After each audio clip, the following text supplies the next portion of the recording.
మా పాలనలో ఇవ్వలేదనేగా వాళ్ళందరూ మా మీద ఎగబడింది, ఉద్యమాలు చేసింది. నీకు అత్యంత ప్రియమైనటువంటి వ్యక్తి వచ్చాడు కదా చంద్రబాబు నాయుడు గారు. అసలు భూమి తీసుకున్న ఆయన కదా, మేం కాదుగా. షరతులు పెట్టింది ఆయన కదా, మేం కాదుగా. ఆయన ఇవ్వలే, ఎందుకు ఇవ్వడు? అప్పుడు ఎందుకు ఇవ్వలేదు, ఇప్పుడు ఎందుకు ఇవ్వలేదు?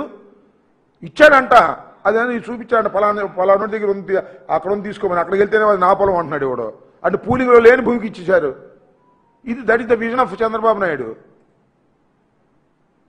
సో ఇది చంద్రబాబు నాయుడు గారు ప్రవేశపెట్టినటువంటి ఒక విధానం ద్వారా, కొత్త విధానం ద్వారా రాజధాని నిర్మాణం చేస్తున్నారు. ఎక్విజేషన్ లేదు, పూలింగ్ అన్నారు. పూలింగ్ తీసుకున్నారు, 50,000 ఎకరాలు తీసుకున్నారు. ఇది ఒక పెద్ద కథ.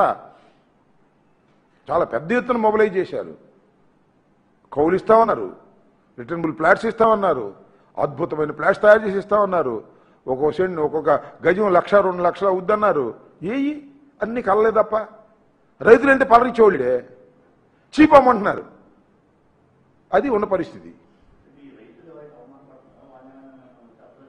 మమ్మల్ని వచ్చి అప్రోచ్ అవ్వాలా ఏంటి? అప్రోచ్ అవసరంలా. ప్రజలు ఏం బాధపడుతున్నారో వాటి గురించి అడ్రస్ చేస్తాం. వాళ్ళే తిరగబడతారు సమయం వచ్చినప్పుడు. కడుపు కాలిందో ఏం చేస్తారు? ఇప్పుడు అసలు వాళ్ళు ఇంతవరకు పోరాటం మొదలెట్టలేదు కదా. వాళ్ళు అసంతృప్తి వ్యక్తం చేస్తున్నారు.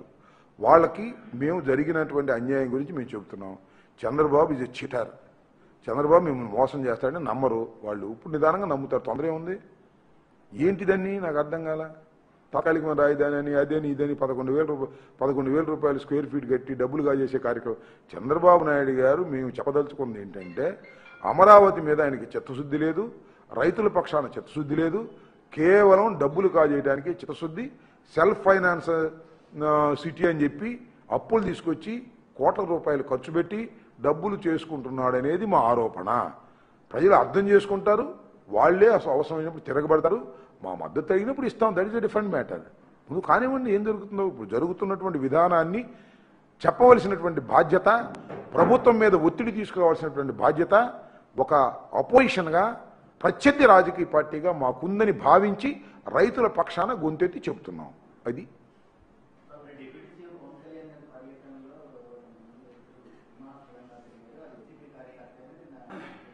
తర్వాత ఇది కామెడీ. ఏంటిది? కామెడీ. పవన్ కళ్యాణ్ గారి టూర్లో ఒక అగంతకుడు ప్రవేశించాడు, అతని వల్ల ప్రాణహాని ఉంది మా నాయకుడికి, దీని మీద మీరు యాక్షన్ తీసుకోవాలి. ఎవరు తీసుకోవాలబ్బా? అంటే ప్రభుత్వం ఫెయిల్యూరా?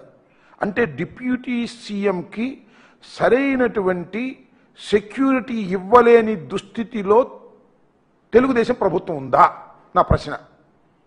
డిప్యూటీ సీఎంకి సరైన సెక్యూరిటీ ఇచ్చేటటువంటి పరిస్థితుల్లో కూటమి ప్రభుత్వం లేదా అనే నా ప్రశ్న. దాని మీద ఎంక్వైరీ చేయమంటాడు ఆయన. వాడెవడో పాపం ఏదో రామరాజ సిన్హా అని ఒక వీడియో పెట్టాడు, చూసారా మీరు? అయ్యా, నేను పవన్ కళ్యాణ్ గారి అభిమాని అండి, ఆయన చూడటానికి వెళ్తున్నాను. చూడటానికి వచ్చి చూసి భయపడతాడు. నాకు అర్థం కాదు. నేను చూడటానికి వెళ్ళానండి, ఆయన అభిమాని అండి, ఇప్పుడు 15 సార్లు బ్లడ్ ఇచ్చారండి చిరంజీవి గారి దానిలో అని చెబుతాడు ఆయన. తొందరపడి ఎందుకు ఈ కంప్లైంట్స్ నాకు అర్థం కాల. ఏమిటి మీ కంగారు? ఏమిటి మీ వ్యవహారం? ఏంటి? చాలా తప్పు నాయన ఇది. నీకు సెక్యూరిటీ ఇవ్వాల్సినటువంటి బాధ్యత ఈ ప్రభుత్వానిది, నీదే. మళ్ళీ మాట్లాడితే ప్రభుత్వం అంటే ఎవరిది? నీదేగా. You're deputy CM. Of course deputy CM అంటే కేవలం ఫోటో పెట్టుకోవడానికి డిప్యూటీ సీఎం అనే విషయం ప్రపంచానికి తెలుసు. కానీ నువ్వు డిప్యూటీ సీఎం కదా, నీ సెక్యూరిటీ గురించి ఇంత రాద్ధాంతం చేస్తావు. నాకు అర్థం కాల. పద్ది ఇంతేనా? జయసూర్య అనేవాడిని వాడిని డిఎస్పీని ట్రాన్స్ఫర్ చేయాలి, వాడు అవినీతి పడు, అది ఇది డ్యామ్ డూమ్ డుష్క్ అన్నారు, వాడికి అవార్డు ఇచ్చారు. వీణేమో డ్యామ్ డూమ్ డుష్క్ అన్నారు. అయ్యా నేను మీ అభిమాని అంటున్నాడు ఈయన. ఏంది ఈ కామెడీలు? దండం పెడతాం స్వామి, ప్రచారం కోసం కామెడీలు చేయమాకండి. నిజంగా మీకు ప్రాణహాని ఉంటే తక్షణమే ప్రభుత్వం వారికి పూర్తి రక్షణ కల్పించాలి. చంద్రబాబు నాయుడు గారి కన్నా ఎక్కువ రక్షణ ఇవ్వాలని మనకు అభ్యంతరం లేదు. ప్రాణాలు అవి మామూలు కావు. అందులోనూ ఒక ప్రజానాయకుడు, ఆయన గెలిచాడు, ముఖ్యమంత్రి, ఉప ముఖ్యమంత్రి, ఆయన ప్రాణాలకు రక్షణ ఇవ్వాల్సిందే. ఎవరు చేసినా తప్పే.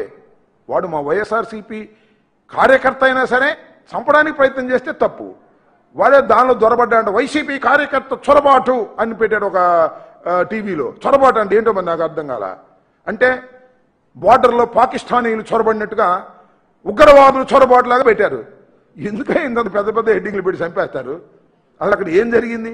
వాడేమయ్యా, నా పేరు రామరాజు సిన్హా, నేను పవన్ కళ్యాణ్ గారి అభిమానిని, చిరంజీవి గారి బ్లడ్ బ్యాంకులో 15 సార్లు బ్లడ్ ఇచ్చాను, ఆయన ఏదో చూడటానికి వెళ్ళాను బాబు అని ఆడుబతిని ఆడుతున్నాడు. ఎందుకు ఈ క్యామ్లీలు చేస్తారు నాకు అర్థం కాదు. సీరియస్గా ఉన్నటువంటి రాజకీయాల్లో క్యామ్లీలు చేసి ఈ రకంగా ప్రచారం పొందేటువంటి కార్యక్రమం చేస్తున్నారు. ఇది చాలా దురదృష్టకరమైనటువంటి పరిణామంగా నేను భావిస్తున్నాను. ఇప్పటికైనా పవన్ కళ్యాణ్ గారు కాస్త తెలుసుకొని ఎవరి మీద కంప్లైంట్ ఇవ్వాలో ఎవరి మీద కంప్లైంట్ ఇవ్వకూడదో తెలుసుకోండి. దారిపోయే మీకు కోపం వచ్చిన వాళ్ళందరి మీద కంప్లైంట్ ఇస్తే ఆ కంప్లైంట్ ఇచ్చిన వాళ్ళందరూ చాలా గొప్పవాళ్ళుగా పేరు ప్రఖ్యాతులు పొందుతున్నారు. మీరు కంప్లైంట్ ఇచ్చినటువంటి జయసూర్య ఆయన అద్భుతమైనటువంటి పోలీస్ ఆఫీసరు, ఈయనకి అవార్డు ఇవ్వాల్సిందే అని కేంద్ర ప్రభుత్వం ఇచ్చేసింది. ఈయన మీద నువ్వు ఏదో వైఎస్ఆర్ కాంగ్రెస్ పార్టీ కార్యకర్త చొరబడ్డా అంటే కాదు బాబు, మేము నీ భక్తులు ఆయన చెబుతున్నాడు. ఏదైనా పని చేసేటప్పుడు కాస్త తెలుసుకుని చేస్తే మంచిదని నాది ఒక ఉచిత సలహా. పాటిస్తే పాటించమని, లేకపోతే లేదనండి, మనకేం అభ్యంతరం లేదు.